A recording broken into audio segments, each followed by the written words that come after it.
마룬5의 전신은 카라스 플라워스로 고등학교 친구 4명이서 결성한 그런지 밴드였어요. 그런 이들은 포스트 그런지 스타일의 셀프 릴리즈 앨범을 발표하며 동네에 있는 작은 공연장을 돌던 중 프로듀서 토미 앨런과 작곡가 존 디니콜라의 눈에 띄었죠. 이를 계기로 이 4사람은 리프라이즈 레코즈와 계약을 체결하며 97년에 첫 앨범 더 포스 월드를 발매합니다.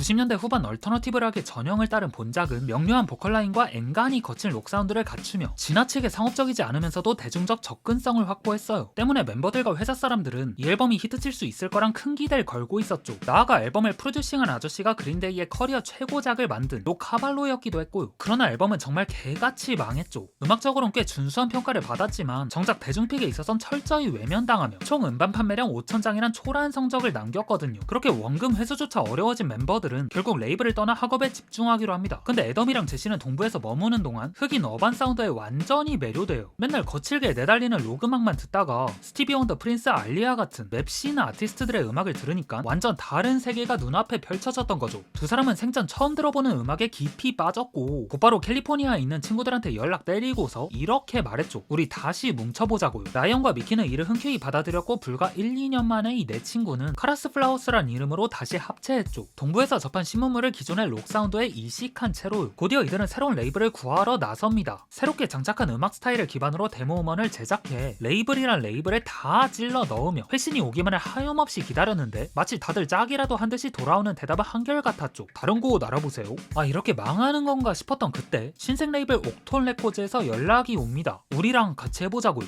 멤버들은 고민할 것도 없이 즉시 계약서에 사인하러 한달음에 달려갔고 마침내 이들에게도 소속 레이블이란 것이 생기게 됐죠. 자, 이제 레이블도 구했겠다. 이들은 밴드의 리브랜딩을 위한 2가지 결정을 내립니다. 기존의 팀 컬러를 완전히 지우기 위해 팀명을 마룬5로 바꾸고 프론트맨 애덤이 보컬에만 집중할 수 있도록 그의 기타 연주를 대신할 세션 기타리스트 제임스 밸런타인을 영입하죠. 네, 이런 여러 변화 속에서 리더 애덤은 뉴욕에서 본격적으로 흑인 음악을 탐구하기 시작했어요. 팀의 근간이자 셀링 포인트가 되어줄 힙합, 소울, R&B, 펑크를 뿌리부터 제대로 이해하기 위해서요. 자, 그렇게 재단장은 팀의 첫 앨범을 위한 모든 준비를 마친 마룬5는 02 시즌에 발표한 정규 1집 Songs About 제인으로 데뷔합니다.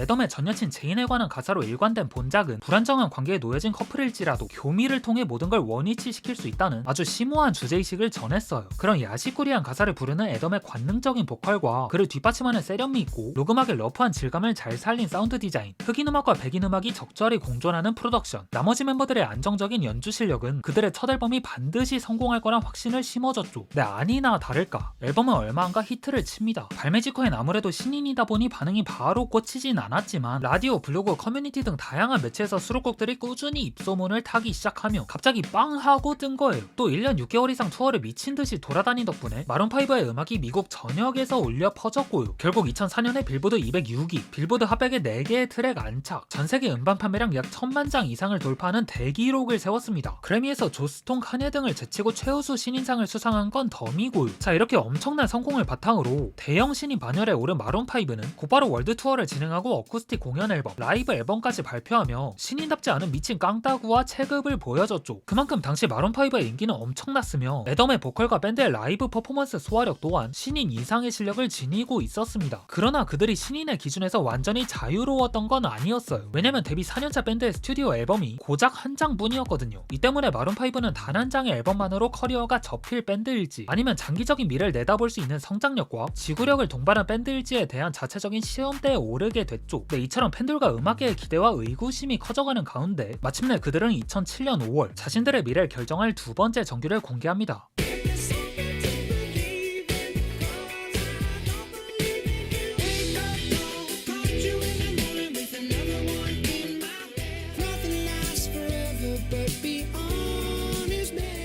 마룬5는 알던 맛이 좋은 거라고 일찍과 비슷한 무대의 후속작으로 컴백했어요. 근데 이는 어떻게 보면 안전지향적 선택에 가까웠기에 신예 밴드가 실험정신 너무 없는 거 아니냐 비판에 직면할 수도 있었지만 이들은 전작에 대한 답습이 아닌 구현하고자 하는 음악을 더욱 구체화하는 방식으로 불만의 목소리를 사전에 모두 차단했죠. 전작의 디스러브와 쉬버에 이어 흑인 음악의 펑키한 그루브와 그들의 음악적 근간을 이루는 록 사운드가 병렬적 관계 이상의 조화를 이루는 Makes Me Wonder Can't Stop Kiwi 그리고 Sunday Morning She'll Be Loved와 같이 잔잔바리로다가 흘러가는 Won't Go On Without You, Nothing Lasts Forever 등도 트랙 사이사이에 배치함으로써 전작의 구성미를 충실하게 유지했습니다. 이처럼 1집을 성공적으로 계승한 마룬5는 소포모어 징크스를 처참히 무찔러버린 건 물론 타이틀곡 Makes Me Wonder를 빌보드 핫백 1위에 올려놓으며 10년차 중고 신입의 무서움을 산업 전반에 과시했죠. 자, 이어서 뭐라 이 형님들은 투어를 도는 와중에 3집 작업에 착수해요. AC/DC, 데프레퍼드, 샤니아 트웨인, 브라이언 애덤스 등 록과 팝 사운드의 독보적인 감각을 지닌 레전드 프로듀서 로버트 존 멀랭 아저씨를 등에 업고서 말이죠. 그렇게 스위스 붓에 위치한 로버트 씨의 스튜디오에서 2달간 빡세게 녹음을 진행한 이들은 마침내 밴드의 세 번째 앨범을 탄생시킵니다.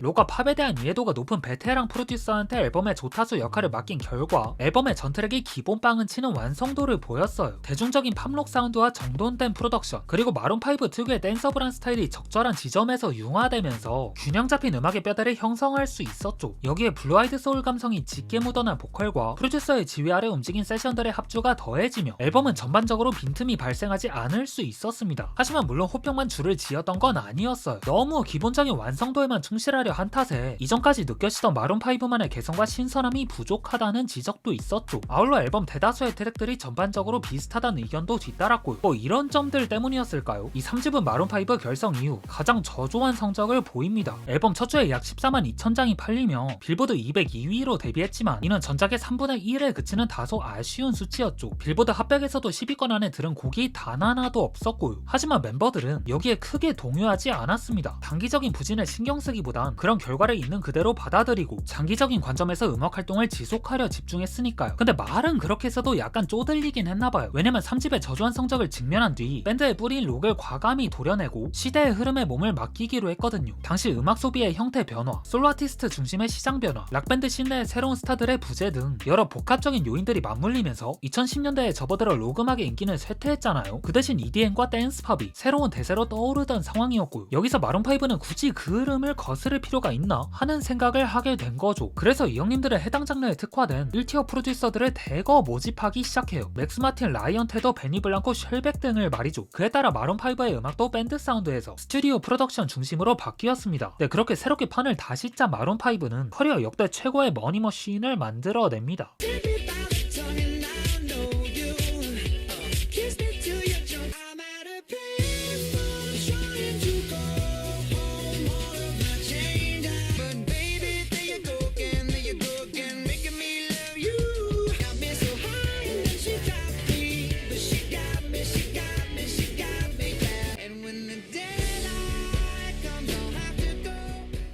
발매 이후 디지털 싱글로 발매된 Moves Like Jagger의 기념비적인 데이트는 앞선 상업적 부진을 말끔히 씻어냈고 그를 발판으로 제작된 이 네 번째 정규 앨범은 마룬5를 가장 인기 있는 팝밴드로 개떡상시켰죠. 본작은 발매 첫 주 20만 장이 넘는 판매고를 올리며 전작보다 약 6만 장 더 팔렸고 싱글컷으로 공개된 One More Night Pay For는 그냥 전세계를 휩쓴 메가히트 넘버였어요. 그 밖에도 Daylight, Love Somebody, Lucky Strike 등이 억 단위의 스트리밍 수를 기록하면서 마룬5는 미국에서 가장 인기 있는 팝밴드 포지션을 단번에 꿰찼죠. 그러나 이 같은 상업적 성공과 함께 따가운 비판도 따라왔습니다. 가장 주된 비판으로는 록밴드로서의 정체성이 희석됐단 거였죠. 록에서 팝으로의 완전한 노선 변경으로 인해 기타와 드럼을 담당하는 멤버들의 존재감은 흐릿해졌고 결국 밴드의 미래를 좌우하는 건 애덤의 보컬과 프로듀서의 역량이 돼버렸으니까요. 때문에 팬들 사이에서도 반응이 극명하게 엇갈렸죠. 한쪽에선 그들이 대중적인 음악을 하면서도 마룬5만의 스타일이 여전히 살아있다고 옹호하는 한편 반대편에선 4집을 기점으로 마룬5가 밴드라기보단 애덤의 솔로 프로젝트처럼 변질됐다고 강하게 비판했습니다. 이처럼 발매 직후부터 수많은 논쟁을 불러일으킨 본작은 5에서 6이 된 그들에게 예술성과 상업성 사이에서 밸런스를 맞춰야 하는 끊임없는 딜레마를 선사했죠. 그렇게 상업성과 음악적 정체성, 이 고민의 메비우스 딜을 맴돌고 난 뒤 그들은 끝내 5번째 정규 앨범 5를 들고 옵니다.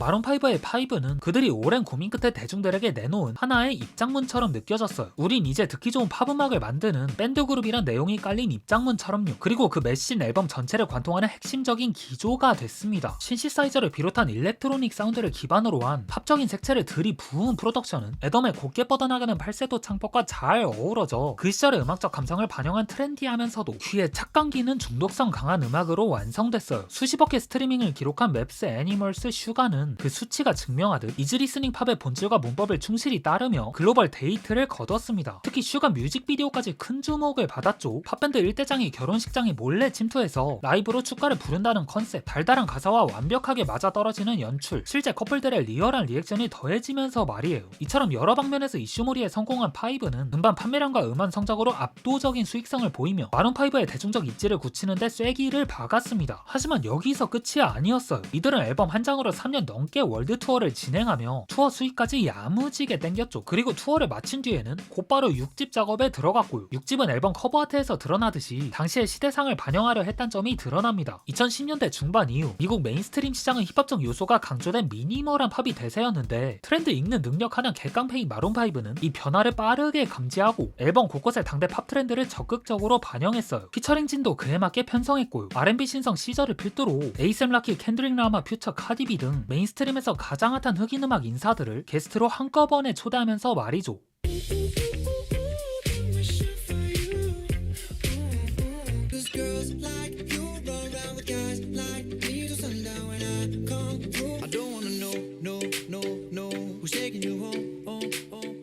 진짜 트렌드 맞춰서 캐치한 멜로디와 가사 만드는 쪽으론 이 분야 고트가 아닐까 싶을 정도로 마룬5는 이번 앨범 역시 대박을 터뜨렸어요. 씬에서 가장 핫한 양반들과 프로덕션을 합체시킨 결과 발매 6개월 만에 앨범 100만 장 이상 판매란 성과와 함께 빌보드 핫백에서도 어마어마한 저력을 과시했죠. 특히 카디비가 참여한 Girls Like You는 해당 차트 7주 연속 1위를 차지하며 마룬5의 역대 4번째 1위 싱글이 되기도 했고요. 그런 뜨거운 인기에 힘입어 마룬5는 트래비스 스캇과 빅보이와 함께 제53회 슈퍼볼 하프타임 쇼에 출격합니다. 잘만 이용해 먹으면 장례식장 매드무비로 써먹을 수 있는 하프타임 쇼이지만 이 형님들은 유튜브 싫어요 84만 개를 기록하는 초유의 사태를 맞이하죠. 그런 대참사가 벌어진 데는 다음과 같은 이유들이 있었습니다. 콜린 캐퍼닉 사태로 인해 많은 아티스트들이 하프타임쇼 출연을 보이콧했으나 마룬5는 별다른 입장 표명 없이 공연을 강행한 점, 애덤의 복불복 라이브 실력과 더불어 기대 이하의 무대 연출로 실망감을 안긴 점, 초청된 게스트들과의 시너지가 부족했다는 점, 팬들이 기대했던 스폰지밥 제작자에 대한 추모가 제대로 이뤄지지 않았다는 점, 자넥 잭슨의 니플 게이트가 있었음에도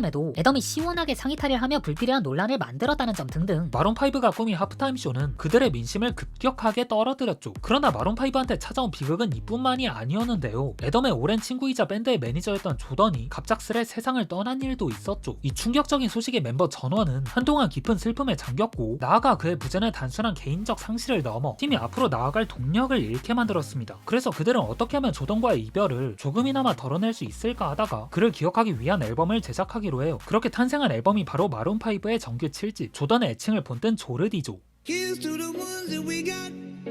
Cheers to the wish you were here, but you're not. 'Cause of beautiful mistakes I make inside my head. Lost, I was lost. Do you love me now? I'm found, now I'm found, now I'm found. 앨범은 친한 친구이자 매니저를 추모하기 위한 좋은 취지로 만들어졌지만 외부의 평가는 그 어느 때보다 냉혹했어요. 다양한 협업에도 불구하고 일관성이 부족하다. 앨범이 상업적인 공식에 지나치게 의존하고 있다. 점점 되풀이되는 작법 속에서 마룬5의 존재 의의는 더 이상 찾을 수 없다. 트렌드를 쫓다가 트렌드에게 먹혔다 등등 마룬5에게 온갖 혹평이 연달아 쏟아졌죠. 뷰티풀 미스테이크스와 메모리스가 히트하며 상업적 지표에서 다시 한 번의 성공을 거뒀다 해도 이 앨범은 내일의 마룬5를 기대하기 어렵게 만들었어요. 동시에 외부적인 악재가 겹치며 상황은 더욱 악화됐죠. 실내에서 열린 남미 최대 규모의 음악 페스티벌에서 애덤의 꾸준한 문제였던 주사위 라이브 실력과 백스테이지에서의 현지 관객 비하 발언 논란, 22시즌 월드투어 진행 전 공홈에 띄운 우길기 문양 논란, 그리고 애덤의 충격적인 불륜 스캔들까지 온갖 이슈들이 연이어 겹치면서 마룬5는 최고의 팝밴드 포지션에서 점점 동네복 이미지로 전락하고 있었죠. 특히 밴드의 얼굴마담인 애덤의 개인적 문제가 곧 마룬5 전체의 문제로 확대됐기에 이들의 브랜드 가치가 수직 낙하할 수밖에 없었고요. 그럼에도 아직까지 마룬5를 찾아 듣는 리스너들은 생각 이상으로 많습니다. 스포티파이 기준 월간 리스너 수가 무려 6,500만 명이 찍히니까요. 이는 그들에게 단단한 코어 팬층이 없을지언정 오랜 시간 동안 범대중적인 사랑을 받아온 밴드란 걸 보여주는 단적인 예가 아닐까 싶습니다. 다시 말해 마룬5는 그래도 여전히 음악이 가장 강력한 무기인 밴드란 거죠. 그래서 그들이 이 위기를 딛고 다시 한번 대중의 마음을 사로잡을 앨범과 무대로 돌아올 수 있길 기대해 봅니다.